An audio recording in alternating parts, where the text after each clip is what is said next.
ఆ పుష్పలో చిత్తూరు యాసతో సక్సెస్ అయ్యారు, ఇందులో శ్రీకాకుళం యాస పెట్టాం, ఇంకేముంది సక్సెస్ వచ్చేస్తుంది అనుకుంటే ఎలాగా? కథలో పవర్ ఉండొద్దు.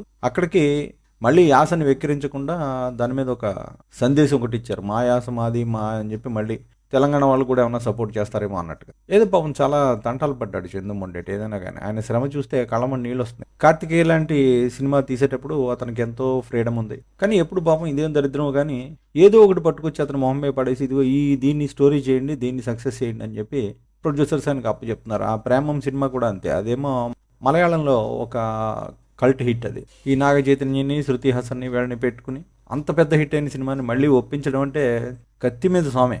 అయినా కూడా అది ఓకే అనిపించాడు మనవాడు. ఇంకేముంది, ఇదిగో న్యూస్ పేపర్ క్లిప్పింగ్ ఇవ్వడం, దీంతో స్టోరీ చేయమంటాం, ఇలాంటివన్నీ వచ్చేసాయి పాపం మనవాడికి. ఏం చేస్తాడు?